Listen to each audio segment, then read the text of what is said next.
The Galactic Central Station hung like a gleaming jewel against the backdrop of the Horsehead Nebula, its crystalline spires reflecting starlight in dazzling patterns. Commander Elena Reyes stood at the viewport of her quarters, watching alien ships dock and depart, each one a testament to humanity's place among the stars. As humanity's senior representative to the Galactic Council, Elena enjoyed privileges most humans could only dream of. Yet something kept her awake during station nights, a growing unease she couldn't shake. It started 3 months ago during a routine resource allocation meeting, when a Merendi delegate was silenced mid-question about technology sharing. "Commander," her eye assistant's voice broke through her thoughts. "You have 17 unread reports awaiting your attention." Elena sighed. "Highlight anything unusual in the resource allocation documents from the last 5 years. Working. Anomaly detected. Earth's contribution of rare minerals has increased by 27% annually, while received technological implementations have decreased by 14%. Elena's breath caught. This confirmed her suspicions. She had been tracking these discrepancies manually, but seeing the AI's clinical assessment made it undeniable. While sorting through classified documents at her secure terminal, Elena noticed patterns in the resource reports that didn't add up. Earth had provided increasingly rare minerals and irreplaceable cultural artifacts as membership dues for decades. The Council, composed of the 7 oldest spacefaring species, promised these contributions would maintain galactic peace and accelerate human technological development. Yet the advanced medical technologies promised 5 years ago remained in adaptation phase, while Earth's mineral quotas had tripled. She encrypted a message to Dr. Marcus Chen, an analytical genius whose photographic memory had made him both brilliant and socially isolated. His official role was technological compatibility analyst, but Elena knew he spent most of his time reverse engineering alien tech. 2 hours later, Elena slipped into Marcus's quarters, a chaotic mess of holographic displays and disassembled alien tech. Components that should have been returned to Council labs lay scattered across every surface. "I suspected something was off for years," Marcus confessed, showing Elena his private collection of Council technology he'd secretly reverse-engineered. "These devices have built-in limitations, deliberate design flaws that prevent us from advancing too quickly." He activated a medical scanner, supposedly the most advanced shared with humanity. "Watch this." He modified a setting, bypassing what looked like a governor circuit. The device's capabilities instantly expanded, displaying cellular-level resolution instead of the basic diagnostic readouts Earth had been told were cutting-edge. "They're lying to us," Elena whispered. "But why?" "Control," Marcus said simply. "They're terrified of how quickly we adapt." They established a quantum-encrypted communications channel with Admiral James Harper, commander of Earth's modest defense fleet. Harper's weathered face tightened as they shared their findings. "I've lost 3 scout ships in supposedly restricted sectors this year," Harper revealed.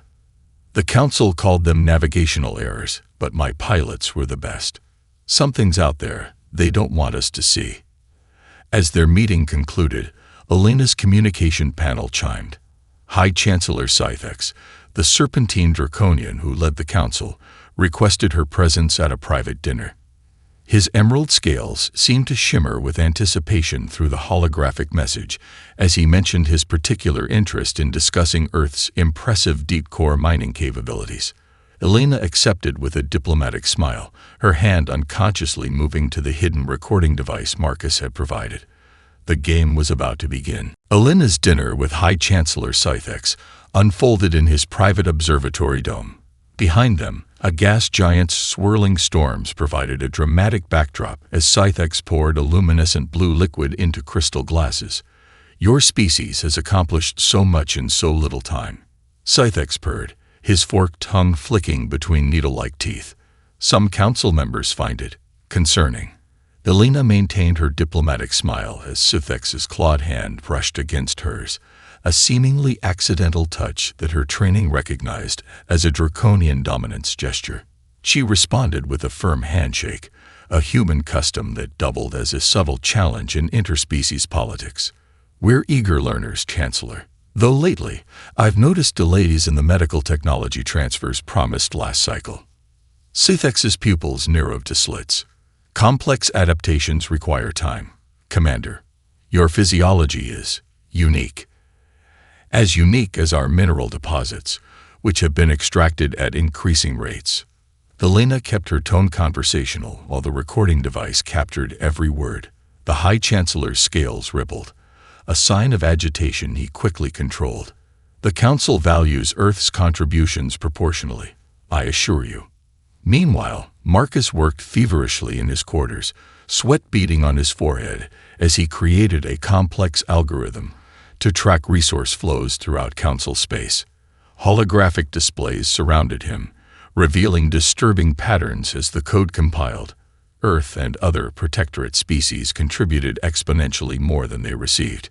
Technologies promised to humanity have been systematically downgraded, with critical components removed or modified to limit functionality. They're bleeding us dry, he whispered to himself, watching as the algorithm revealed similar patterns for 6 other developing species. Using Elena's diplomatic credentials, Marcus infiltrated the Council's central archives, a cavernous chamber where ancient data crystals glowed in organized rows. He accessed a terminal, downloading historical records, while constantly checking for security patrols. The oldest files proved most revealing.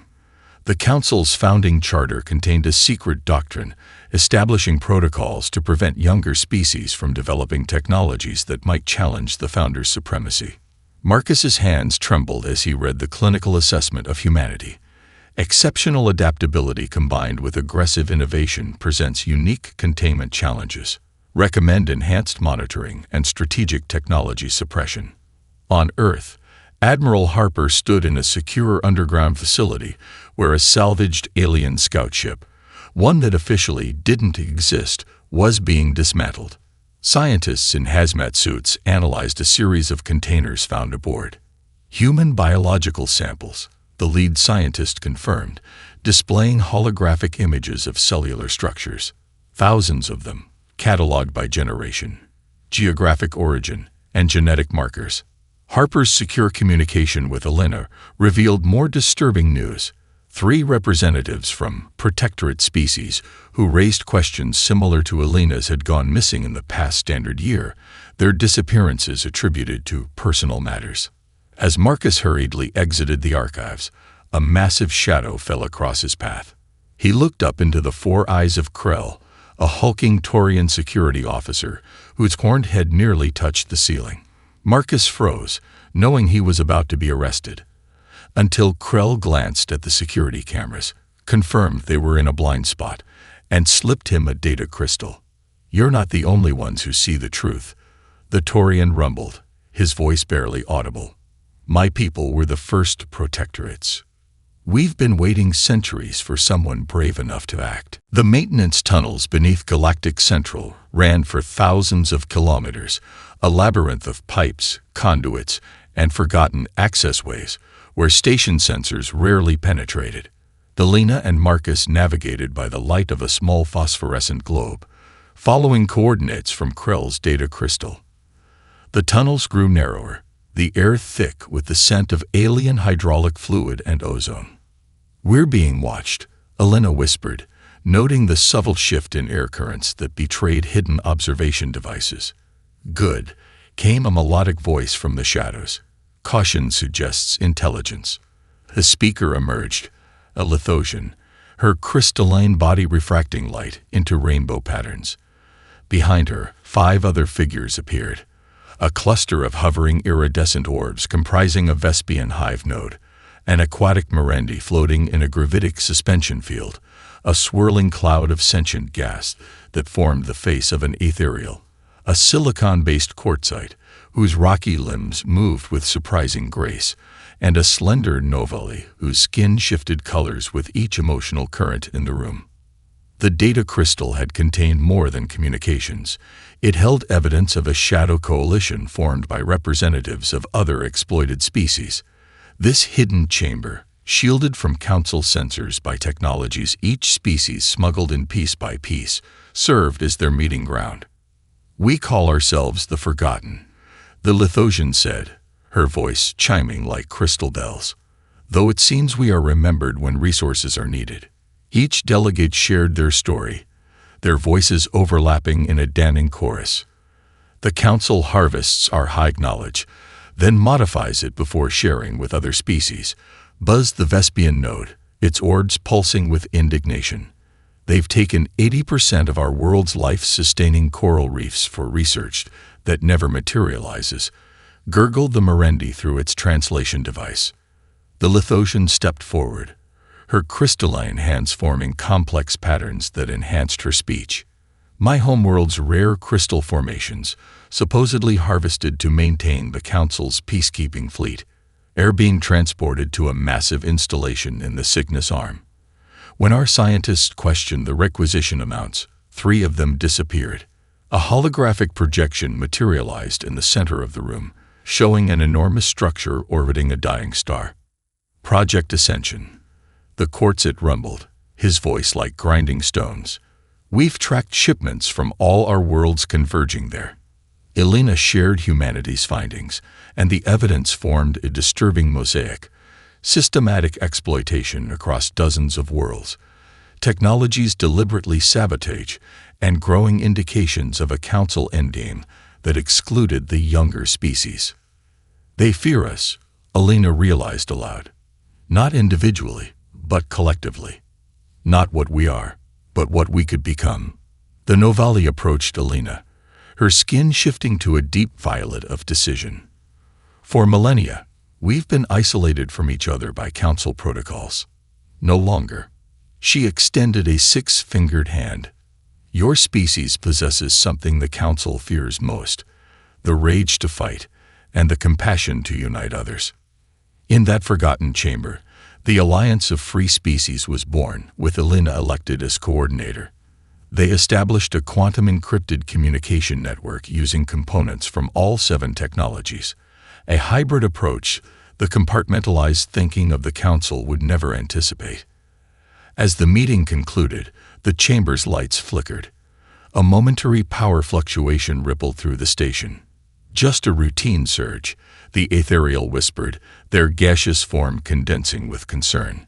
But as coalition members scattered through separate exits, Elena's enhanced ocular implants detected automated security drones converging on their position from multiple directions. She caught the Quartzite's 4-eyed gaze.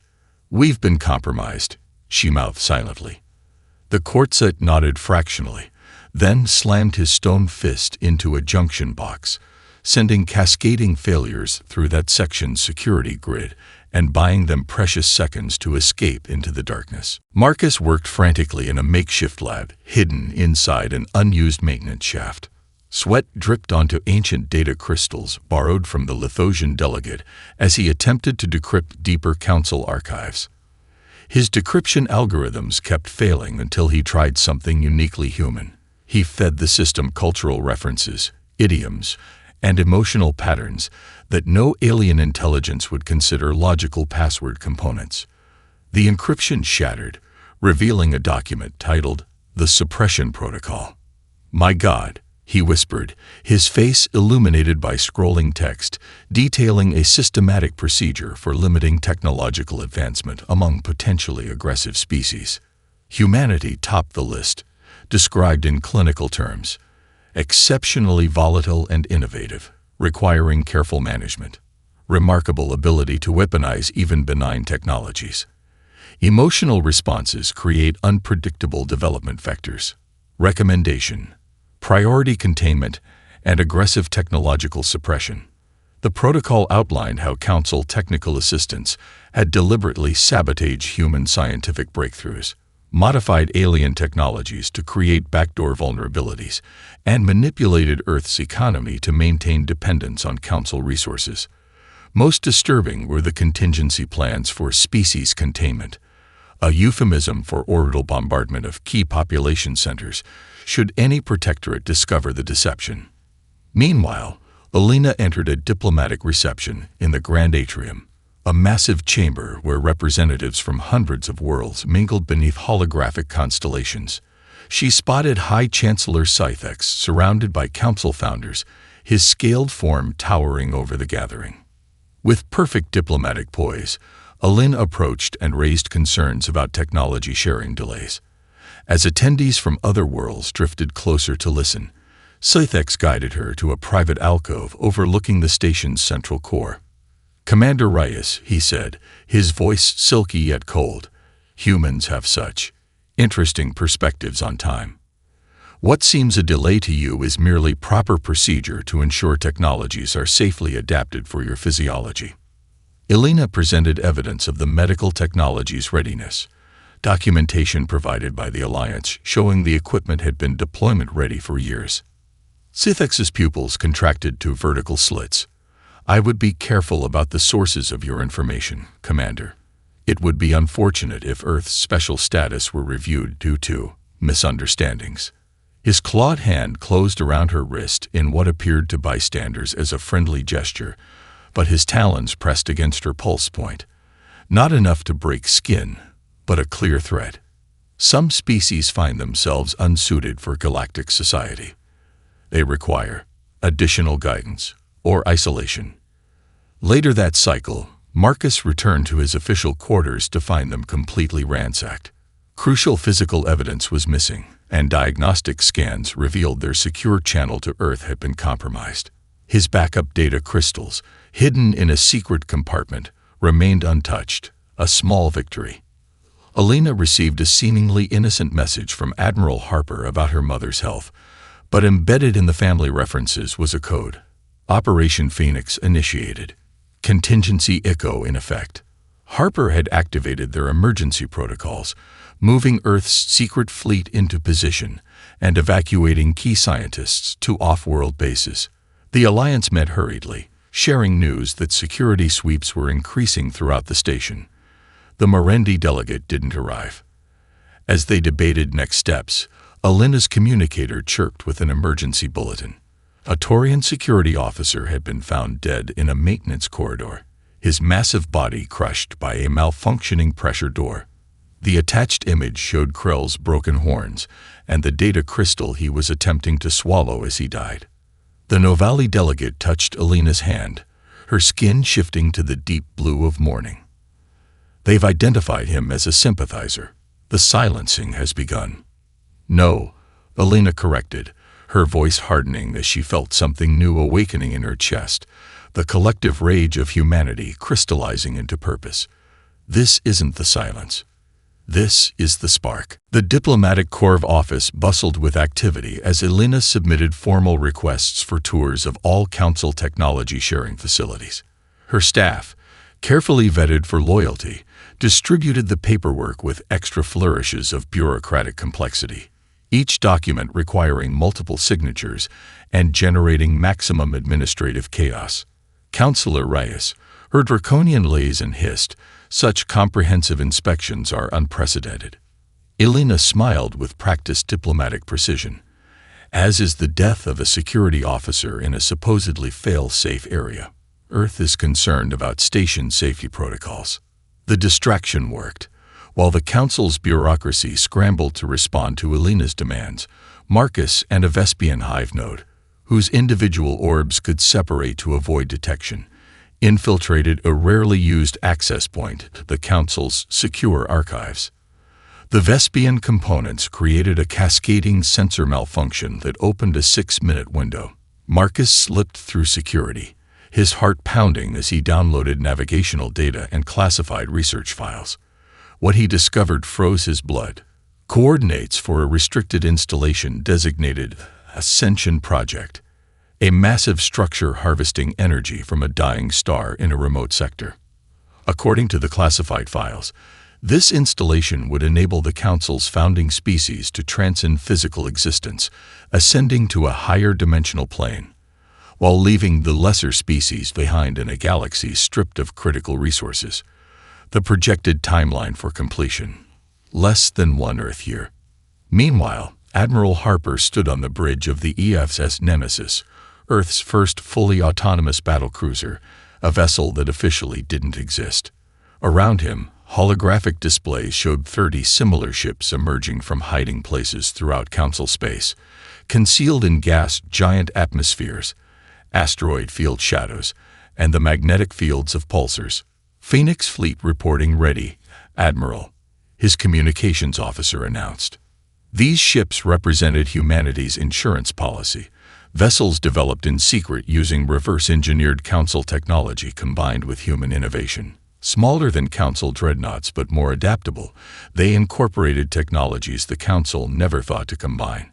Gravity manipulation systems paired with quantum entanglement communications, biological computing matrices enhancing AI response times, and weapons systems that exploited weaknesses in Council defensive algorithms. Maintain stealth protocols, Harper ordered. Hold positions until signal alpha. Alina's inspection tour revealed damning evidence. Supposedly advanced medical facilities contained empty shells of equipment, props designed to pacify human observers. Manufacturing centers promised to Earth remained uncompleted despite decades of required resource contributions. At each facility, Alina activated a modified communication device provided by the ethereal delegate, broadcasting what she saw to secure receivers throughout the station and to Earth via quantum entanglement channels that bypassed normal communications networks. In the Grand Council chamber, Alina broke diplomatic protocol by interrupting the scheduled agenda.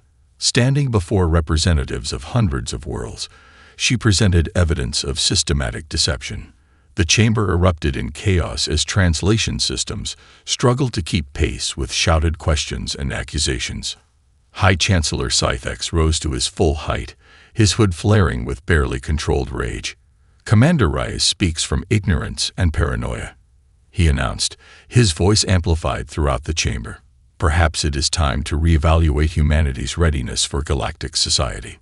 Perhaps, Alina countered, her voice steady. It's time to reevaluate the Council's right to determine readiness. Scythex's smile showed rows of needle-like teeth. An empty threat, Commander. Your homeworld remains safely contained within our defense network. Earth's limited fleet is decades from challenging even our smallest outpost. The station's warning klaxons activated before Alina could respond. Emergency lighting bathed the chamber in crimson as the station's AI announced. Security alert. Unauthorized vessels detected approaching from multiple vectors. Massive holographic displays materialized above the Council table, showing ships of an unfamiliar design. Sleek, predatory, and unmistakably human in their aesthetics, emerging from stealth across Council space. The blood drained from Scythex's scaled face as Alina allowed herself a small, satisfied smile. I believe you're about to meet the rest of humanity, Chancellor. The Council chamber descended into pandemonium. Holographic displays showed Earth's hidden fleet materializing across Council space. 37 vessels of a design never before seen, their hulls bearing the insignia of Earth's unified command, yet incorporating elements that clearly defied the technological limitations imposed on humanity. High Chancellor Scythex slammed his scaled fist on the Council table. Activate Defense Grid Alpha. Launch interceptors. His orders echoed through the chamber as Council members rushed to secure communication channels with their homeworlds. Admiral Harper's face appeared on every communication device in Council space simultaneously, a broadcast that bypassed encryption protocols thought unbreakable. His weathered features projected calm determination as he addressed not just the Council, but every intelligent species capable of receiving transmissions. For generations, we believed ourselves partners in a grand galactic community, Harper began, his voice steady. Today, we reveal the truth. The broadcast split into multiple streams, showing documented evidence of the Council's systematic deception, the suppression protocol in its entirety, and finally, the full schematics of the Ascension Project with its terrifying implications for non-Council species. In the Council chamber, Alina stood tall as guards surrounded her, their weapons drawn but hesitating, her diplomatic immunity still technically protecting her. The chamber's massive doors sealed shut as emergency protocols activated. "You've made a grave miscalculation." Scythex hissed, scales bristling with rage. "Our defensive capabilities are impressive," Alina interrupted, "but predictable. For centuries, you've treated us as children to be controlled. You've feared our potential. Today, you've faced the consequence of your deception. Humanity unleashed." Throughout Council space, the human fleet executed a synchronized maneuver that defied conventional tactical doctrine. Rather than attacking military targets, they positioned themselves around key communication hubs, trade centers, and civilian installations. They weren't firing weapons. They were establishing a presence. The ESS Nemesis demonstrated technologies the Council thought impossible for Earth to develop. Adaptive shield configurations that changed frequency to match incoming attacks, gravitic weapons that bypassed Council defenses by creating localized space-time distortions, and jump drives allowing precise short-distance tactical teleportation that made the ships nearly impossible to target. Most shocking to the Council analysts frantically assessing the situation was the human innovation of combining technologies in ways the Council's compartmentalized thinking never considered. Lithosian crystal matrices enhancing Vespian communication networks, ethereal phase-shifting principles applied to defensive systems, quartzite pressure-resistant alloys integrated with Merendi fluid dynamics. "How?" demanded a Solari Council member, his solar flame body fluctuating with distress. "The suppression protocol should have prevented this level of development." "You monitored our official research," Alina explained with quiet pride. "But humanity has always excelled at the unofficial. Garage inventors, backyard tinkerers, academic outcasts pursuing forbidden theories. You watched our institutions but missed our basements and warehouses and abandoned factories where true innovation thrived." As the broadcast spread, uprisings ignited across Council space. The Alliance of Free Species activated sleeper cells on dozens of worlds. Lithosian resistance fighters crystallized Council security forces with touch weapons that converted organic matter to mineral.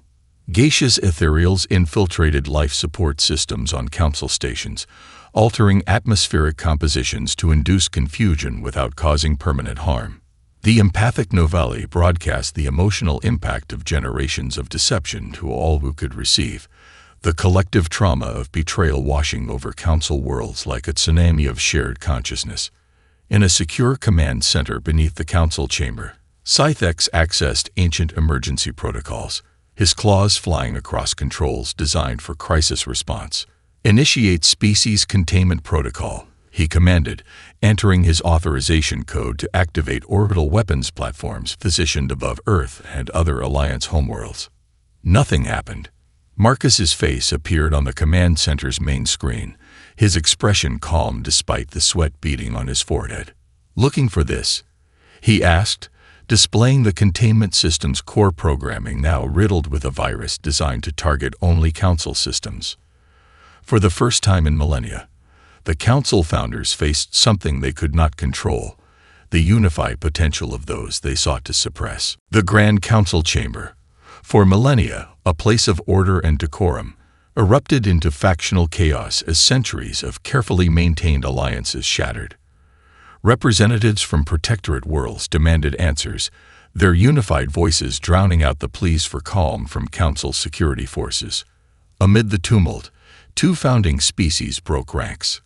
The Arcturians, ethereal beings of pure thought, whose crystalline bodies housed consciousness evolved beyond physical needs, floated to the center of the chamber, their luminous forms pulsing with shame. "We have known of these injustices," announced Elder Lumina, her voice resonating directly into the minds of all present. "Many of us have argued against the suppression protocol for centuries, but were overruled. We offer our knowledge and resources to the Alliance, without condition." The Solari representative, a being composed of contained solar plasma, moved to join her, his fiery form dimming in a gesture of contrition. The pragmatic path was always cooperation, not control. "We too will negotiate with the Alliance." The remaining council founders retreated from the chamber, their guards forming protective cordons as they boarded vessels bound for their heavily fortified homeworlds. Emergency transmission bursts indicated military mobilization across council space, ancient weapons platforms awakening, mothballed fleets being recommissioned.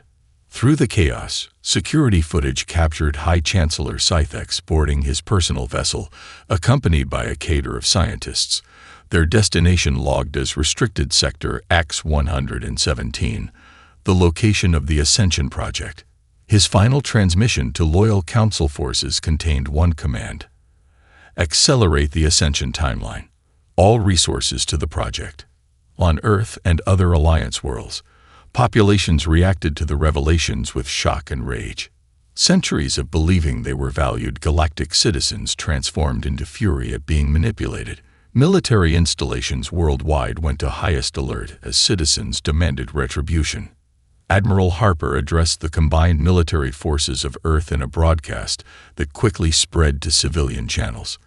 His weathered face showed the weight of his decision as he spoke. We stand at a crossroads. We can become what they feared, conquerors fueled by rage, or we can forge something better than they ever imagined. Our anger is justified, but our actions must be guided by wisdom, not vengeance. Elena, secure in an Alliance shuttle racing toward the coordinates of the Ascension Project, proposed a daring alternative. Using the quantum-encrypted Alliance network, she addressed representatives from all known spacefaring species. For too long, we've accepted a hierarchy based on deception. The Council claimed to guide us toward enlightenment while ensuring we never reached it. Today, we offer a different path, a true galactic federation built on actual equality and transparent resource sharing. Her words resonated across thousands of worlds. Species that had suffered under Council exploitation rallied to the vision, while others declared neutrality, waiting to see which side would prevail. Half the galaxy's species pledged support to the nascent Federation, their combined resources surpassing even the ancient Council's reserves. Meanwhile, sensors across multiple systems detected massive energy fluctuations from the Ascension Project installation. Marcus, analyzing the readings from Elena's shuttle, confirmed the worst. Scythex is accelerating the project timeline. The stellar harvesting has reached critical levels. If he completes the process, the star will collapse into a black hole, taking dozens of inhabited systems with it. Elena turned to the Coalition strike force assembled on her shuttle, representatives from all Alliance species, each bringing unique abilities and technologies the Council had tried to suppress. We need to stop him, she said simply. And we need to do it now. As the shuttle accelerated toward the Ascension Project, the first shots of the new galactic order were fired, not in conquest, but in defense of all the species the Council had deemed expendable. The Ascension Project installation hung against the dying star like a metallic parasite, its massive energy collection arrays drawing the stellar matter into specialized containment fields. The scale was breathtaking, a structure larger than Earth's moon, bristling with technology beyond anything the Protectorate species had been permitted to see. Elena's Coalition strike force fought through layers of automated defenses, their hybrid ships implementing tactics no Council strategist had ever encountered. Vespian swarm formations enhanced by Lithosian crystal shields, human-designed EMP weapons carried by phase-shifting ethereal soldiers, and more.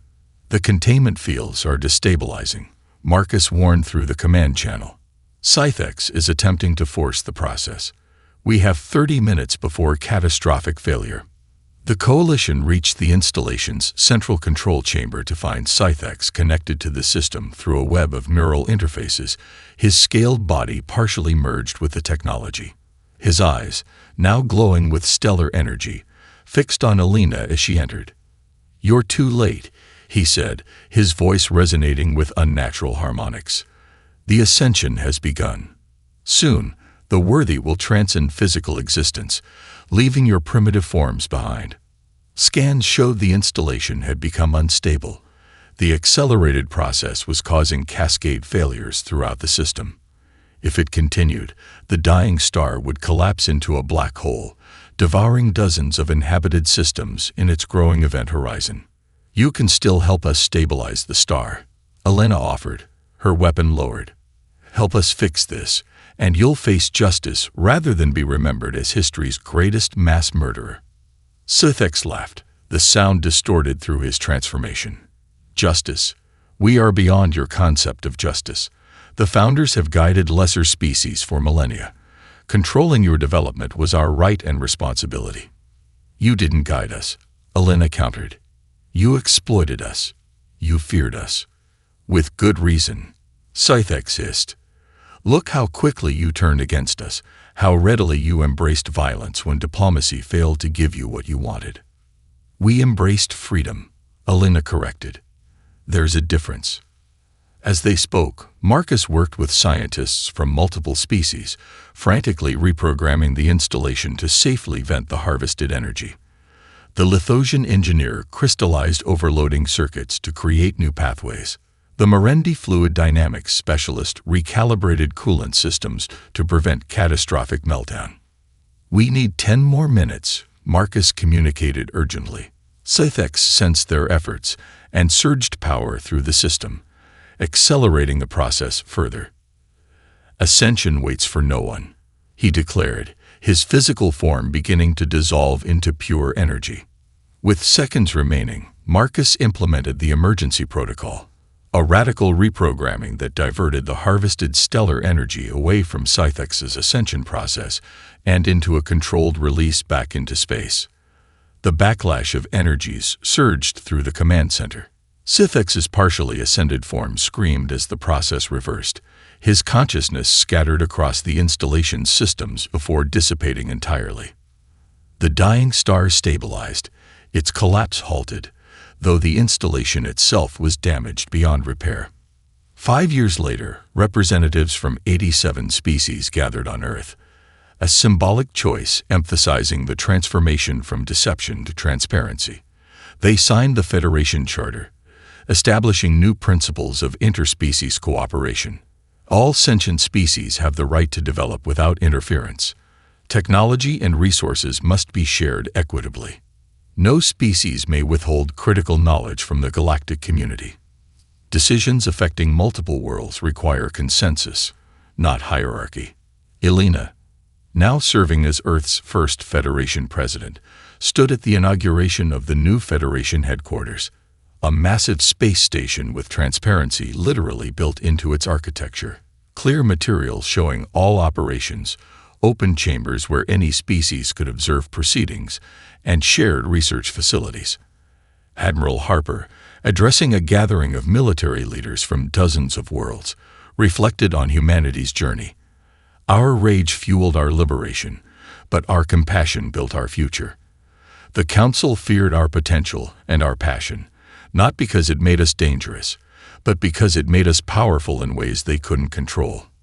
In the new Federation archives, a special exhibition displayed the original evidence of the Council's deception alongside the Federation Charter, a permanent reminder that freedom requires vigilance, progress requires cooperation, and humanity's greatest strength was never its rage, but its refusal to accept chains on its potential.